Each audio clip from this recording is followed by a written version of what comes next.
tell me, where did you start? What was your inspiration and motivation to become a barber? I started in a women's salon doing women's hair. I really enjoyed cutting hair, but the colouring, it just never really felt like it was for me. And it just wasn't very challenging, I found. So I decided to change career a little bit, but stay within cutting. And my friend owned a barbershop and decided that he would train me up. And I just really, really enjoyed it. I thought it was so just more challenging. There was more to learn, and you can constantly progress in barbering. With hairdressing, I just didn't feel like I had that push and that inspiration to kind of move forward. So it's nice to be in a career that I feel like I can further myself every single day. And what would you say your style of speciality is right now? What's big for you? What gives you excitement when you're doing those cuts right now?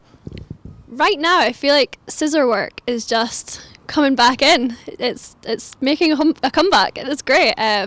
Skin fades have been a big thing for ages now, and I feel like it just needs to move on now. I feel like that time's now finished, and scissor work's just so exciting, and I feel like there's more to do with your hands. It's more of your own work rather than the clippers doing most of the work for you. So I'm really enjoying doing the scissor work just now.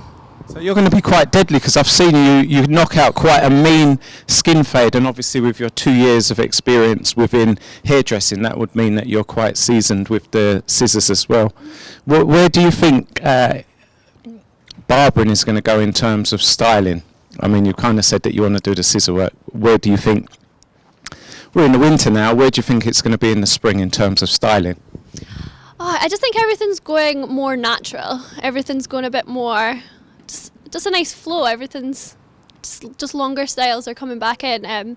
I feel like rather than everything being a barbering haircut, hairdressing's coming into barbering massively, and I feel like because I have a hairdressing background as well, it's really going to help throughout that progression into these new styles. Define some styles that you think, or name some styles that you think, with your experience now, where do you, if you was to name a few? Oh, I don't even know. The Elvis Presley, it's always going to come back, isn't it? I think that's going to make a huge comeback. But them haircuts are always going to be beautiful, and they don't have to be perfect either. They're that kind of messy, edgy haircuts are always going to be really nice. You can get that offset, how do you say it? Symmetrical and offset at the same time. They kind of work. Yeah, they're beautiful. They're really nice haircuts to do as well. I really enjoy them. And tell me, do you find it quite challenging as a female barber, or have you had any challenges that you've had to overcome, because you're still quite a young lady at 20? Not too much, really. There's not too many women in barbering. Now there's becoming a lot more, which I think is great, because a bit of a feminine touch is always nice.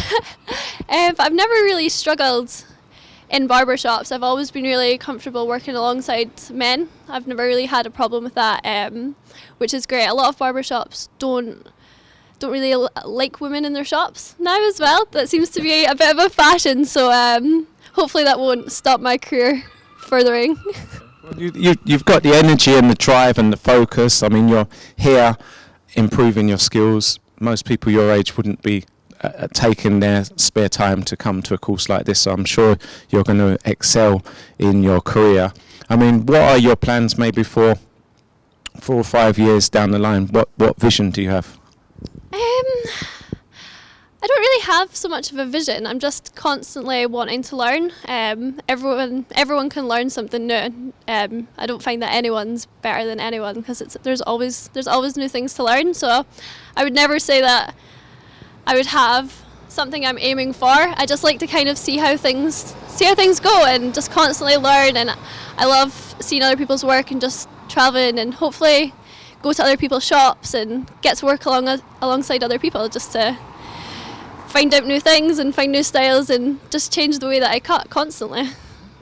And what has been the height of your, let's say, barbering career, because you've been in here for 4 years? What would you say the height of your career is? What one day or 1 week would you remember for your rest of your life so far?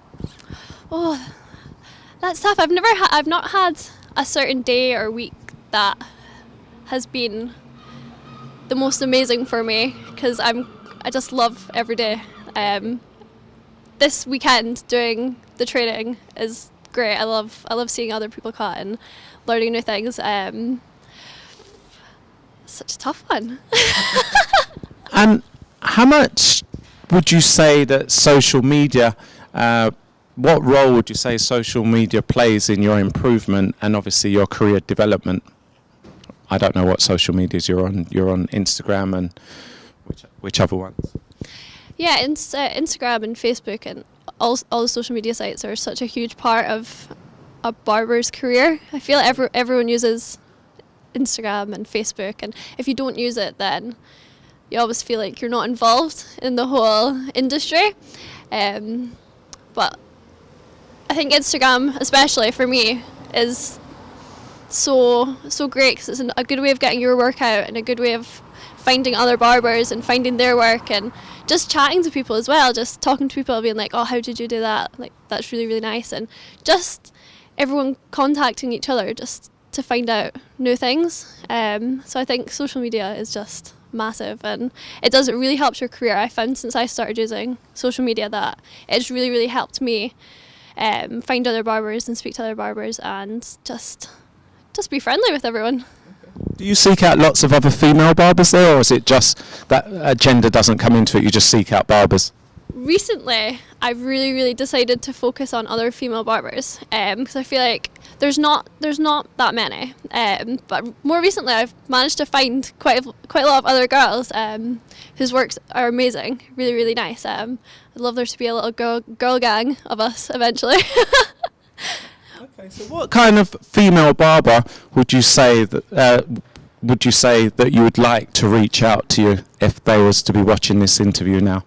What kind of character traits in barbering would you say, come and knock me up or hit me up, I want to connect with you? Pretty much any other girl that would want to. There's a few in England, a few girls that I've spoken to, especially the girls that work with Beak and Reese. They're really, really nice girls. Their work's amazing. I'd love for us maybe to just all get together, just start a wee girl gang of girl barbers. There you go, that can be your goal. You can set up a committee or a female barbers board, and you could be the managing director, let's say. I could be the leader. That sounds fun. Okay, so as a young lady, what would be your words of encouragement, or what recommendations could you give to any young women considering getting into barbering that may feel a little bit nervous because it's a male-dominated career? What would you say to them to give them some encouragement to come into barbering, let's say? Just don't think like that. Just do it. It's the best decision I've made, and I wouldn't change my career again ever. It's so enjoyable. Men are really easy to work with. I think there is a little bit of a nervous attitude with girls going into somewhere that is so strongly run by men. So yeah, definitely do it. At least try it out. You will love it. You'll definitely love it. Deneka, thank you very much for that interview. I appreciate and really admire you for coming out and giving me this interview today, and I wish you the best of luck in your barbering career. Thank you. It's been fun.